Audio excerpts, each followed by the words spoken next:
현대인들이, 왜 많은 사람들이 열심히 사는데도 불행한가 하는 것입니다. 왜 많은 현대인들이 열심히 사는데도, 대충 살지 않고 그렇게 열심히 살고 애쓰며 사는데도 행복하지 않은가 하는 것입니다.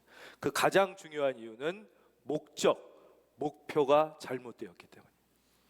인생은, 사람은 무엇을 위하여 사는지, 이 목적과 목표를 하나님은 성경에서 우리에게 분명하게 제시해 주십니다. 바로 고린도전서의 말씀이죠. 10장 31절의 말씀입니다. 혹시 가능하신 분은 다 같이 읽겠습니다. 시작. 그런즉 너희가 먹든지 마시든지 무엇을 하든지 다 하나님의 영광을 위하여 하라 그랬습니다. 이 온 우주의 영광을 받으실 수 있는 유일한 존재는 하나님 한 분뿐이 안 계십니다. 이것은 바꿔 말하면 인간은 영광을 받을 만한 존재가 되지 못한다는 것이죠. 그런데 문제는 인간이 자기의 영광을 위하여 너무 힘쓰며 애쓰며 삽니다. 왜 돈을 버는지, 왜 결혼을 하는지, 왜 공부를 하는지, 왜 자식을 키우는지도 모른 채, 목적과 목표를 상실한 채. 그러니까 100m 달리기를 보십시오. 아무리 열심히 뛰어도 결승선이 이쪽인데 반대로 뛰면 결승에서부터 계속 멀어질 따름이에요. 그러니까 모든 인생은 이 목적, 하나님의 영광을 위하여 산다는 목적이 분명하여, 내가 왜 돈을 버는지, 왜 직장에 다니는지, 왜 공부를 하는지, 왜 결혼을 하는지, 왜 자녀를 키우는지 목적을 분명히 알고 살면 행복해지는데, 목적을 모른 채, 가장 불쌍한 사람이죠. 목적과 목표가 잘못되어 있어요. 나의 영광을 위하여 일하고 돈 벌고 애쓰다 보니까 결국 행복하지 못한 것입니다. 이것을 예수님께서는 친히 마태복음 6장 33절에서 이렇게 표현하셨죠. 그런즉 너희는 먼저 그의 나라와 그의 의를 구하라. 그리하면 이 모든 것을 너희에게 더 하시리라 그랬습니다. 무엇을 먹을까, 무엇을 입을까, 무엇을 마실까, 요새 말로 바꾸면 어떻게 돈 벌까, 어디로 이사 갈까, 어떻게 교육시킬까, 어떻게 취업할까, 누구랑 결혼할까는 다 이방 사람들, 세상 사람들이 염려하는 것이요, 하늘 아버지께서는 너희 필요한 것 다 아시니 너희는 그 걱정은 하나님께 맡기고 먼저 그의 나라와 그의, 이게 바꾸면 뭐예요? 하나님의 영광을 위하여 살면 이 모든 것을 너희에게 더하려 주신다고 하나님이 분명히 약속하셨기 때문입니다. 여러분의 인생에 혹시 지금 목적과 목표가 어긋나 있다면 다시 목표를 잘 세우고 방향을 분명히 하여 헛걸음하지 않는 인생이 다 되시기를 주님의 이름으로 축원합니다. 두 번째는 어떻게 지혜롭게 대화할 수 있는가 하는 대화의 지혜, 대화의 기술에 대해서 구체적인 예를 하나 말씀드리겠습니다. 이것은 말그릇이라는 책의 저자가 경험한 건데요. 어느 날 시아버지가 아주 퉁명스럽게 이렇게 얘기하더래요. 야, 이번에 손자가 초등학교 들어가는데 너 일 계속 할래? 그렇게 말씀하셨다는 거예요. 이건 둘 중에 하나를 강요하는 것입니다. 만약에 이때 며느리가 예, 일 계속 할 거예요, 그러면 싸우자는 것입니다. 그렇죠? 예, 아니요, 그러면 그만할게요, 이러면 상처를 받는 것이죠. 이 저자는 이렇게 생각했답니다. 저 시아버지의 퉁명스러운 말 속에 담겨있는 의미는 무엇일까? 그래서 시아버지께 이렇게 대답했대지요. 아버님, 지금 자식 농사가 중요하다는 것을 저한테 말씀해 주시는 거지요, 그랬다는 거지. 그랬더니 시아버지가 그래 너 잘 알아듣는다 그러면서 함께 웃고 분위기가 좋아졌다는 거지. 만약에 그때 계속 할래요, 그럼 싸우는 거죠. 예. 안 하겠습니다, 그래서 상처받는 거죠. 그 얘기한 사람의 좋은 의도를. 그래서 성경은 우리에게 이렇게 말씀하십니다. 잠언의 말씀입니다. 잠언 25장 11절, 이것도 같이 한번 읽어볼까요? 시작. 경우에 합당한 말은 아로 새긴 은쟁반의 금사관이라 그랬습니다. 그렇다면 이 경우에 합당한 말을 하는 지혜와 대화의 기술은 어디서 나옵니까? 이것은 말을 잘하는 능력이 아니지요. 상대방의 말을 귀 기울여 듣는 능력에서 시작되는 것입니다. 시아버지가 하는 말을 마음을 다해서 들을 때에 저분이 저렇게 말씀하시는 말씀의 의도를 깨닫게 되고 그때서야 비로소 지혜로운 대답을 할 수 있는 것이죠. 이제 본문으로 들어가겠습니다. 하나님 말씀 5절입니다. 대답하되 주여 누구시니까? 누구니까? 이게 이제 사울의 대답이죠. 이 앞을 봐주십시오. 지난 시간 다메섹 도상에서 예수님이 갑자기 사울에게 찾아오셨습니다. 빛으로 오시고 소리로 오셨습니다. 그때 이 예수님을 딱 만난 사울이 고꾸라지면서 뭐라고 그랬느냐? 주여, 당신은 누구십니까? 이렇게 얘기했다는 거죠. 즉 Who are you? 이렇게 얘기한 게 아니라 2인칭으로 얘기한 게 아니라 주여. 이 성경이 쓰여진 원어를 그대로 소개해드리면 퀴리오스, 주인님이란 뜻입니다. 주인님. 주인님, 그대는 누구십니까? 이렇게 얘기했다. 예수님을 만난 사람은 반드시 예수님을 나의 주인이라고 고백하게 됩니다. 예수님을 경험한 사람은 반드시 그분을 나의 인생과 영혼의 주인으로 모시게 되는 것입니다. 그러나 그렇지 않은 사람은 여전히 신앙생활을 하지만 내가 내 인생의 주인입니다. 내가 내 인생의 보좌에 있습니다. 그에게는 갈등이 계속되고 문제가 계속되고 믿어도 평안이 없습니다. 예수님을 만난 사람은 반드시 예수님을 나의 주여라고 고백하게 됩니다. 사랑하는 성도님, 예수님을 주님이라고 고백하시는 분은 아멘. 여러분, 이미 그런 은혜가 임했다면 그 고백이 다시 새로워지기를 바라고요. 아직 그 은혜를 받지 못한 분들은 예수님을 만나는 은혜가, 그렇죠? 그 예수님이 자기에게 오시는 순간, 그 거룩한 임재를 경험한 순간 사울은 Who are you라고 대답할 수 없었던 것이죠. 나의 주인이라고 고백한 것이죠. 그의 인생의 보좌에 이제 주님이 찾아오셨죠.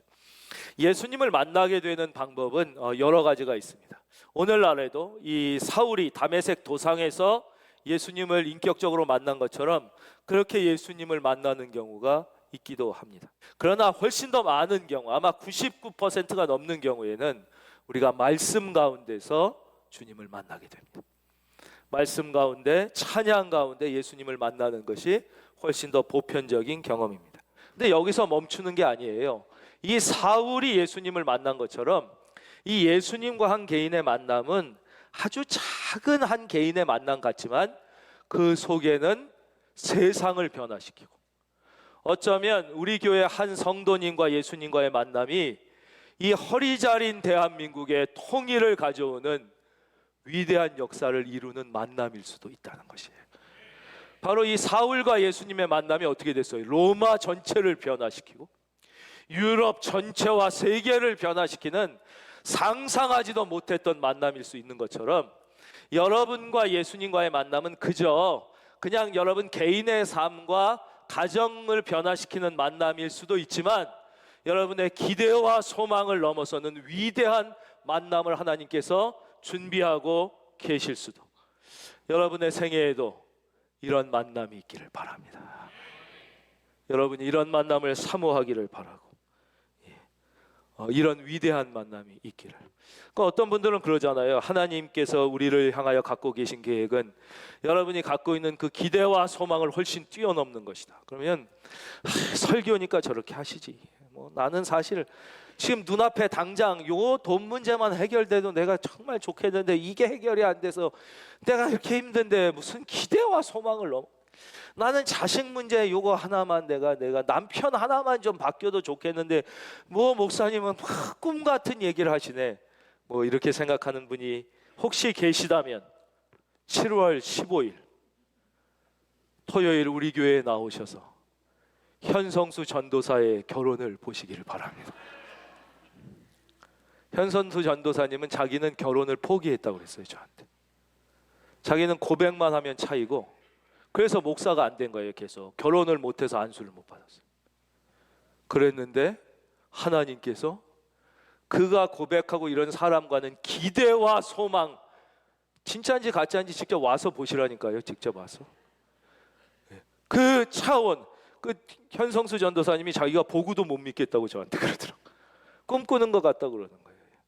우리는 세상적으로도 이런 배우자를 원하고 내 자식이 이렇게 결혼하기를 원하고, 여러분 결혼은 왜 하는 것입니까? 하나님의 영광을 위해 하는 것입니다. 여러분 결혼은 왜 안 하고 독신으로 사는 것입니까? 내가 혼자 사는 것이 더 하나님께 영광이 된다면 그렇게 살 수 있는 것이죠. 여러분 돈은 왜 벌고 자식은 왜 키우고 자식은 왜 대학 보내는 것입니까? 여러분, 여러분의 자녀에게 잔소리하지 말고, 여러분 괴롭히지 말고, 자녀를 노렵게 하지 말고 하나님의 말씀만 전해 주십시오. 하나님이 여러분의 인생뿐만 아니라 여러분의 자녀의 인생을 반드시 여러분의 기대와 소망을 넘어서게 믿으시면 아멘.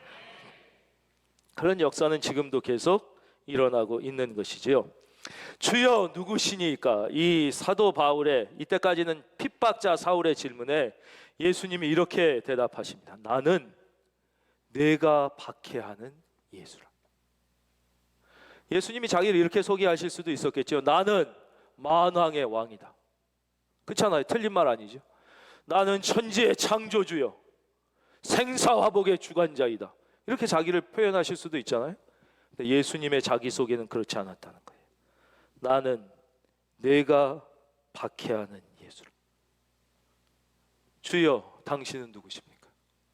나는 그 누구도 나를 꺾을 수 없다고 생각했는데, 그 누구도 나를 무릎 꿇을 수 없다고 생각했는데, 내가 하는 일이 옳고 정의로운 일이라고 생각했는데, 나를 이렇게 무릎 꿇게 한 당신은 누구십니까? 라는 질문에 예수님은 나는 네가 박해하는 예수라. 이게 무슨 뜻입니까? 바로 십자가에 나를 못 박은 것은 빌라도가 아니다라는 뜻입니다. 대제사장이 아니다, 흥분한 이스라엘의 군중이 아니다, 로마의 병정이 아니다, 바로 네가 나를 십자가에 못 박았다는 것입니다. 여러분, 신앙은 언제 비로소 시작된다고 말씀드렸죠? 바로 십자가 앞에 무릎 꿇게 될 때. 그 전까지는 아직 신앙이 시작되지 않은 것입니다. 이거 좀 좋은 예가 아닐지 모르겠는데 뭐 이런 것이죠. TV에서 테니스 선수들 경기를 보면 저같이 모르는 사람도 쟤 잘 친다, 저기서 오른쪽으로 보내야지, 저기서 드라이브를 걸어야지. 그러나 아직 한 번도 라켓을 못 잡아본 사람, 말은 다 할 수 있어요. 어떻게 지는지 다 보여요. 해설조차 할 수 있어요. 그러나 이 사람은 아직 테니스 초보자가 아니에요. 아직 시작도 안 한 사람. 교회에 오래 다니면 다 보입니다. 뭐 평가도 할 수 있고 비판도 할 수 있고, 저 목사 오늘 설교 괜찮네, 저 사람은 왜 이렇게 설교를 못해, 저 장로 괜찮은데 저 권산 이상해. 뭐와 똑같냐? TV에서 국가대표 테니스 치는 거랑 똑같은 거예요. 이 사람 테니스 칠 줄 아는 것입니까? 아닙니다. 여러분, 언제 신앙은 시작되는 것입니까? 바로 내가 십자가 앞에 진짜로 무릎 꿇게 되는 그 순간. 언제 그렇습니까? 바로 빌라도가 아니라, 대제사장이 아니라 내가 나의 죄 때문에 예수님이 십자가에 못 박혔다는 이 사실을, 여러분 이걸 어떻게 인간의 이성으로 이해할 수 있겠어요? 인간의 논리로 이게 어떻게 경험이 되겠어요? 이 신비가 어떻게 인간의 사상과 이념과 이데올로기로 표현이 되겠냐고요. 이건 믿어져야 되는 것이죠. 이것은 경험돼야 되는 것이죠. 진짜 내 죄 때문에 예수님이 십자가에 못 박혀 죽으셨음을 경험하고 깨닫게 되는 순간, 그래서 은혜 받으면 어떻게 눈물이 펑펑 쏟아지기 시작하는 거예요. 하루 종일 울면서 찬양해도 또 눈물이 흐르는 은혜가 왜 생기느냐? 그 예수님이 나 때문에 죽었다는 그 사실을 경험하게 되는 순간, 이러한 은혜가 여러분 모두에게 있기를 바랍니다. 이미 이 은혜를 받으신 분들은 그 감격이 새로워질지어다. 새로워져야 되니까, 날마다 새로워지는 것이죠. 바로 주님은 그렇게 말씀하셨습니다. 우리는 이렇게 생각할 때가 있죠. 아니, 뭐 저 선교사들은 저 좋은 직업 놔두고 도대체 저기 가서 뭐 하는 건가? 저 사람 의사를 했는데 왜 여기서 돈 안 벌고 저기서 아프리카 가서 저러고 있나? 내 자식이야 공부 잘하면 의사 판사 시켜야지, 뭐 소명, 그 목사님이 하는 얘기지. 의대 법대 갈 수 있으면, 의사 판사 될 수 있으면 자기 자식 목사 시키겠어? 자기도 혹시 이렇게 생각했다면 그것은 바로 예수님을 비웃은 것입니다. 그것은 바로 십자가를 핍박한 것입니다. 내가 예수 믿는 사람을 교회의 실수를 욕하거나 비웃었다면 여러분, 그것은 나도 모르는 사이에 예수님을 박해한 것입니다. 예를 하나 들어드릴까요? 여러분, 혹시 결혼해서 자녀가 있는 분이 있으십니까? 내 자녀가 잘못한 게 분명해도 누가 내 자녀에게 욕을 하거나 내 자녀를 때리면 부모는 미치게 되어 있습니다. 내 자녀가 잘못한 거 분명해요. 그래도 누가 내 자녀를 비난하거나 내가 때리면 때렸지 내 자식을 때리면 아무리 점잖은 사람도 눈이 뒤집히게 되어 있습니다. 왜 그래요? 인격이 덜 돼서라기보다는 사랑 때문에 그렇습니다. 여러분, 하나님의 여러분을 향한 사랑은 여러분의 생각보다 훨씬 더 큼을 믿으시기를 바랍니다. 비록 교회가 부족하고 모자르지만 당신의 자녀들이 모인 교회에 대한 하나님의 사랑은 자녀를 향한 부모님의 사랑과 같기 때문입니다. 제 경험을 하나 말씀드리겠습니다. 제가 군대에 있을 때입니다. 저는 그때 이제 쫄병으로 군대를 갔습니다. 그때 병장 정도 됐을 때인데요. 이 사단 의무대에 가가지고 이제 밤에 그 입원해 있는 병사들을 우리 이제 목사님이 이렇게 병원 신방 가듯이 밤에 이렇게 제가 기도를 해주곤 했습니다. 근데 그날도 이제 일과가 끝나고 그 사단 의무대에 가서 제가 이렇게 기도를 드렸어요. 하나님, 아무아무 상병을 하나님께서 위기 가운데 구해 주시고 은혜의 손길로 이렇게 치료해 주시니 감사합니다. 주여 후유증 없이 잘 회복되게 하여 주실 줄로 이렇게 기도를 드리는데 그때 마침 군의관님이 이제 의사 장교죠. 퇴근을 안 하시고 그 병실 앞을 지나가고 계셨나 봐요. 갑자기 문이 열리더니 여기서는 도저히 할 수 없는 쌍욕을 막 저한테 하시는 거예요. 야이 천하의 사기꾼 같은 놈들 막 이러면서 너 내 방으로 와! 막 그랬어요.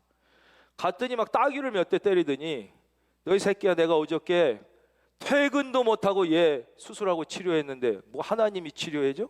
하여튼 교회 다니는 새끼들은 다 입만 살아가지고 하나님이 어디 치료했어? 쟤 퇴원시켜 이 새끼야 그럼 뭐 이러면서 어디 교회에서 사기치는 놈이 병원까지 와서 사기, 너 앞으로 여기 다시 한 번만 오면 죽여버려 막 이러는 거예요.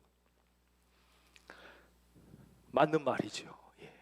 틀리는 말은 아닙니다. 그분의 입장에서 내가 저녁에 퇴근 시간 퇴근하려고 그랬는데 갑자기 다친 애가 와서 퇴근도 안 하고 수술해 놨더니 뭐 보지도 못한 어디 보이지도 못하던 하나님이 치료해 줬다고? 그럼 퇴원시키라는 것입니다. 그렇게 하나님이 잘 치료하면. 제가 그때 하나님이 제가 평소에 제 머리 같으면 도저히 그럴 수가 없을 텐데 하나님이 갑자기 저에게 지혜를 주셨습니다. 그래서 이렇게 얘기했습니다. 군의관, 그땐 군의관님이라고 부르진 않고 무슨 의무대장님 뭐 이렇게 불렀던 것 같은데 하여튼 호칭은 기억이 안 나요. 맞습니다. 제가 잘못했습니다. 하나님께서 군의관님의 의수를 통하여 군의관님의 손을 통하여 치료해 주셨다고 기도드린다는 것을 앞을 제가 습관적으로 빼먹었습니다. 죄송합니다. 그랬습니다. 그랬더니 그분이 저를 이렇게 쫙 보더니 이 새끼 말 잘하네? 그러더니 그 주에 교회에 나왔습니다. 그분의 부인은 교회를 열심히 나오는 분이셨어요. 난 몰랐는데. 근데 이분은 이 교회 다니는 사람들이 맨날 입만 살아있고 막 자기가 그렇게 치료해줬으면 자기한테 와서 고맙다고 그래야 되는데 맨날 하나님한테 고맙다고 그러고 자기한테는 의사한테는 안 그러고 이런 게 이게 입만 산 놈들이라고 생각하고 상처가 좀 있었던 것 같아요. 근데 이분이 나중에 간증을 하시는데 이분이 가정이 어려웠대요. 그래서 자기가 의대에 붙었지만 도저히 학비를 댈 수가 없어서 어떻게 의대를 다녔느냐, 군인 장기 신청을 하면 군 장학금이 나왔다는 거예요. 그래서 자기가 직업 군인이 되고 싶어서가 아니라 군 장기를 신청해서 그 장학금을 받고 공부를 했기 때문에 그러면 뭐 10년 15년 이렇게 장기 복무를 해야 되는 거예요. 그래서 자기가 이제 군의관으로 이렇게 좀 높아진 데까지 있었던 거예요. 그런데 자기가 볼 때 이 교회 다니는 사람의 이중적, 입만 살아있는 것 같고 진짜는 뭐 이런 걸 보고 늘 상처를 받고 있다가 이제 하나님이 다 익혀놓은 감인 거죠. 예. 빌립이 그 내시를 만난 것처럼 그분이 아주 신실하게 집사님이 되시고 그 다음에 보면 뭐 의료 선교도 열심히 가시고 아주 귀하게 이런 아주 귀한 믿음의 의사 선생님이 되신 것이죠. 여러분, 혹시 여러분을 우리 찬양처럼 이전에 주님을 내가 몰라 영광의 주님을 비방했다 그러셨다면 여러분 그냥 넘어가면 안 됩니다. 여러분 반드시 하나님 앞에 회개하고 은혜를 받으시기를 바랍니다. 반드시 회개하고 제대로 다시 시작해야 돼요. 얼렁뚱땅 넘어가면 안 됩니다. 그 다음 말씀입니다. 6절 예수님이 이 사울에게 이렇게 얘기합니다. 너는 일어나 시내로 들어가라. 내가 행할 것을 네게 이를 자가 있느니라 그랬어요. 그러니까 하나님은 예수님은 사울을 아무 준비와 계획 없이 그냥 즉흥적으로 만나신 게 아니라는 것이죠. 하나님은 계획과 준비와 섭리 속에 사울을 만나 주신 것이에요. 마찬가지입니다.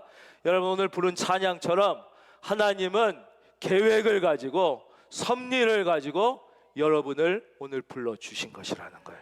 예. 그러니까 하나님은 예수님은 아나니아라는 이거는 그 전에 나온 그 하나님 앞에 거짓말해서 심판받은 아나니아가 아니에요. 동명이인이에요. 아나니아라는 한 사람을 준비해 놓으셨던 거예요. 이 아나니아를 통해서.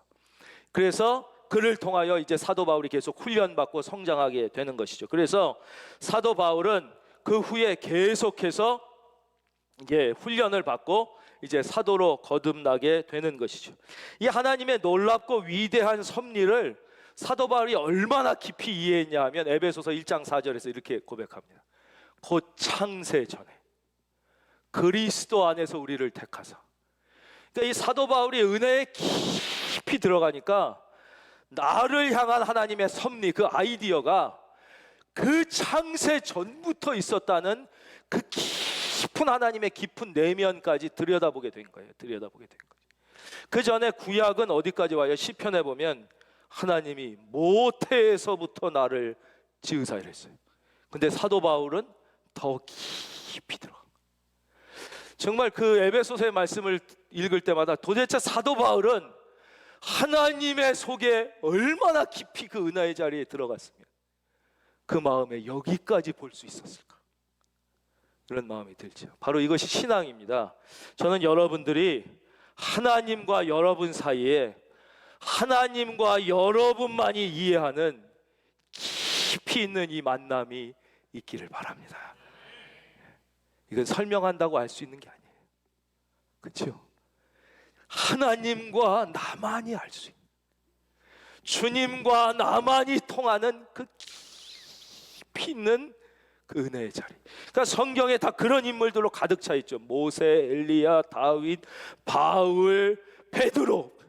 그 이 시대 속에는 어떤 분들이 그런 분들이 있을까요? 많이 계십니다. 말하자면 슈바이처 박사 같은 분, 하나님의 깊은 곳까지 통하는 거예요. 머더 테레사 같은 분, 한경직 같은 분, 장기려 장로님 같은 분은 하나님과 자기와의 깊은 곳, 은혜의 깊은 곳에 들어갈지어다. 깊은 곳에.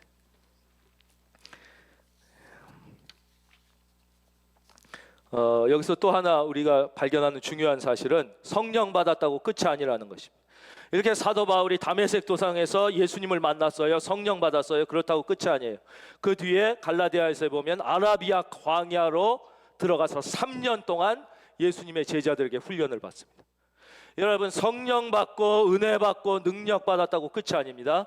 반드시 하나님의 자녀들은 훈련을 받아야 되는 것입니다.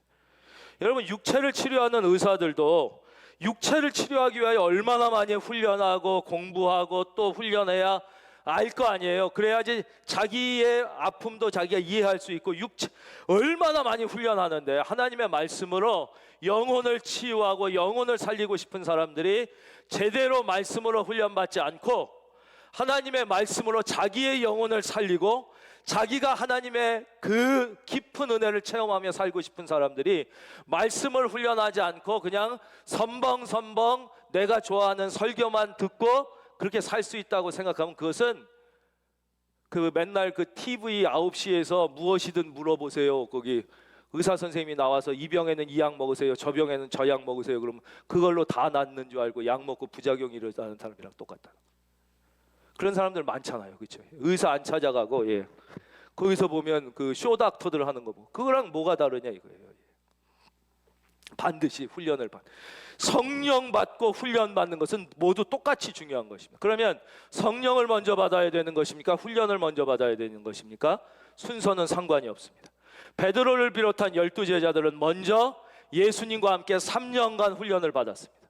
그리고 오순절 마가의 다락방에서 성령을 받자 그들이 받은 훈련이 비로소 능력이 되고 현실로 나타나기 시작했죠. 제자들은 훈련 받고 성령 받았습니다.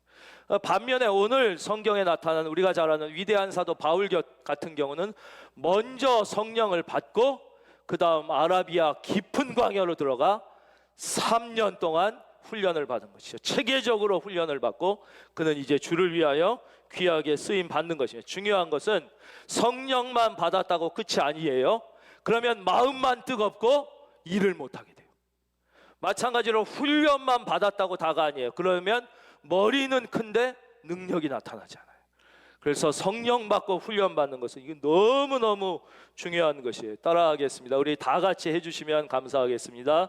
성령 받고 훈련 받자. 예, 한번 이번엔 바꿔서 하겠습니다. 훈련 받고 성령 받자. 그래서 우리는 제자 훈련 할 때마다 우리 최선을 다해서. 또 하나는 이 같이 가던 사람 7절 보겠습니다. 같이 가던 사람들은 소리만 듣고 아무도 보지 못하여 말을 못하고 서 있더라. 저를 봐주십시오. 이 성령 받고 훈련 받은 사람이 남편에게 그거 알려줄 필요 없어요. 절대 못 알아듣습니다. 아무리 나랑 가까운 엄마도 못 알아. 성령 안 받은 사람은, 훈련 안 받은 사람은 몰라요. 바로 사도 바울 옆에서 사도 바울에게 그렇게 어마어마한 성령의 역사가 임했어도 바로 옆에 있던 사람들도 뭔지 몰라요. 여기 보면 모르잖아요. 말을 못해요. 이렇게 생각해요. 이 사람이 갑자기 무슨 중풍을 맞았나? 왜 고꾸라지나? 갑자기 폭통이 일어났나? 이게 무슨 천둥 소리인가? 갑자기 왜 저런 소리가 들리? 전혀 몰라요. 그러니까 예수님 안 만난 사람에게 무슨 예수님을 뭐 이론적으로 남편도 몰라요. 예, 며느리도 몰라. 예, 몰라요. 뭐 아빠 아무리 인간적으로 가까워도 바로 옆에 있던 사람이 사울이 고꾸라지는데도 자기는 모르는 거예요. 그래서 인간적으로 자꾸 사람을 설득하려고 하는 노력은 아무 의미가 없습니다. 여러분의 마음 안에 성령님이 임하시고 여러분이 훈련을 잘 받아서 그 사랑이, 그 주님의 능력이 나타나고 하나님께서 그 영혼에 들어가 역사하실 때, 여러분 혹시 안 믿는 가족 때문에 우는 분이 있다면 하나님이 속히 역사해 주시기를 바랍니다. 자, 이제 마지막 9절이에요. 우리가 이제 9절을 읽을 때 이게 왜 중요한 말씀이지? 별로 좋은 말씀도 아닌데 우리가 주로 읽을 때 크게 읽는 말씀이 뭐예요? 뭐 복을 받았더라, 병이 나았더라, 자녀가 흥왕하여, 이런 건 막 크게 읽는데 이건 사흘 동안 보지도 못하고 먹지도 못하고 마시지도 아니한 걸 크게 읽으라고 그러니까 이상하죠? 자, 보겠습니다. 사울이 땅에서 일어나 눈을 떴는데 어떤 일이 일어났습니까? 뜻밖의 일이에요. 아무것도 보지 못하게 됐습니다. 사람의 손에 끌려 다메섹으로 들어가게 됐습니다. 그러니까 전혀 엉뚱한 일이 일어난 거예요. 자, 한번 이때의 이 사울이라는 사람의 심정을 우리가 좀 이해해 볼 필요가 있어요. 한번 들어가 보겠습니다. 이 사울의 심정이 어땠을까? 이 사울이 대제사장들로부터 체포영장을 받아가지고 예수 믿는 사람을 잡으러 갈 때는 얼마나 의기양양했을까요? 살기가 등등했어요. 이 세상에 불가능이란 없다, 아마 이렇게 생각했을지도 몰라요. 누가 나의 앞길을 막으랴? 나의 길을 회방할 자가 누가 있으랴? 그럼 개선 장군처럼 돌아오려고 자기 발로 힘차게 살기 등등 의기양양해서 갔을 거예요. 그런데 주의 영이 임하자 고꾸라지고 앞을 못 보게 됐어요. 이제는 남에게 이끌리지 않으면 한 걸음도 떼지 못하는, 먹지도 마시지도 보지도 못하는 상황이 된 거예요. 우리 중에는 혹시 지금 인생의 이런 상황 가운데 계신 분이 있을지도 몰라요. 모든 희망이, 나의 모든 계획이, 나의 모든 젊음이 이제 다 지나버리고 나는 실패한 인생이 아닌가, 나는 패배자가 아닌가. 여러분은 결코 패배자가 아닙니다. 혹시 그런 분들이 있다면 며칠 그랬습니까? 사흘 동안 그랬습니다. 여러분, 사흘 하면 누가 생각납니까? 요나가 생각나죠. 선지자 요나. 우리가 요나를 늘 얘기할 때 이렇게 하잖아요. 요나라고 그러잖아요. 요나. 그런 설교 많이 들어보셨죠? 꼭 요나랑 똑같다는 거예요. 선지자 요나가. 요나는 하나님이 느느웨라고 가라고 그러는데 그게 싫어서 다시스로 도망갔어요. 그러다가 풍랑이 일었어요. 그러니까 요나가 이건 나 때문입니다 자수했어요. 그래서 요나를 잡아서 바다에 쳐넣었어요. 그랬더니 그때 거대한 물고기가 나타나 요나를 삼켰어요. 요나가 물고기 뱃속에 며칠 있었습니까? 3일 있었습니다. 3일 동안 요나는 물고기 뱃속에서 똑같죠? 먹지도 못하고 보지도 못하고 마시지도 못하고. 그때 요나는 무슨 생각을 했을까요? 지금 이 사울은 무슨 생각을 하고 있을까요? 또 한 사람이 있습니다. 우리가 너무나 잘 아는 아브라함. 아브라함은 평생 자식 하나 있는 게 소원이었습니다. 하나님께서 그 약속을 들어주셨습니다. 100세에 너무나도 귀엽고 사랑스러운 아들을 낳아서 이름을 이삭이라고 붙였습니다. 얘가 이제 19이 되었습니다. 그런데 갑자기 어느 날 하나님이 네 아들 이삭을 죽여서 나에게 바치라는 것입니다. 충격을 받았습니다. 그러나 아브라함은 순종하기로 결단합니다. 아마 그때 아브라함은 하나님 생각도 하고 자기 아들 생각도 했을 것입니다. 순종하기로 결단하고 자기 아들의 등에 땔감을 지워서 그 땔감으로 자기 태워 죽일 거예요. 이삭. 그 아들을 태워 죽일 땔감을 자기 아들의 등에 지워서 자기가 아들을 죽일 칼을 들고 3일을 모리아 산을 올라갑니다. 그 자기 아들을 죽이기 위하여 3일 모리아 산을 올라가면서 아브라함은 무슨 생각을 했을까요? 바로 이 3일은 모든 신앙인에게 반드시 필요한 3일인 것입니다. 애벌레가 더 이상 땅을 기는 애벌레가 아니라 창공을 날아다니는 나비가 되기 위해서는 반드시 죽음과 같은 고치의 3일을 지나야 되는 것입니다. 바로 이 3일은 지금까지 예수님을 믿는다고 하면서도 동물적 본성, 즉 땅의 가치만 가지고 살던 사람, 우리가 땅의 가치가 무엇입니까?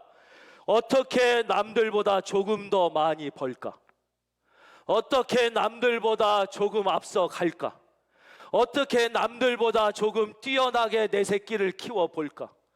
어떻게 남들보다 더 많이 나의 욕망을 충족시킬까라는 동물적 본성, 땅의 가치만 가지고 살아가던 인간이 비로소 하나님의 자녀로 하늘의 가치, 이때 사울이 배운 하늘의 가치, 이제는 어떻게 더 거룩하게 살 수 있을까? 어떻게 더 진실하게 살 수 있을까?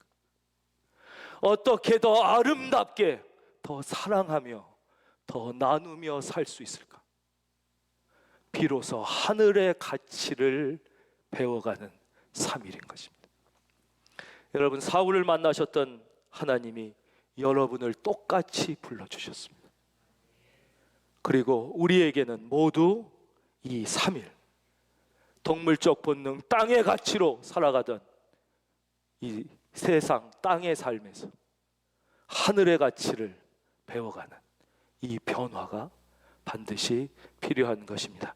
이번 한 주 나를 너무나 사랑하시는 예수님과 함께 이 놀라운 변화, 하늘의 가치를 배워가는 복된 한 주가 다 되시기를 예수님의 이름으로 축원합니다.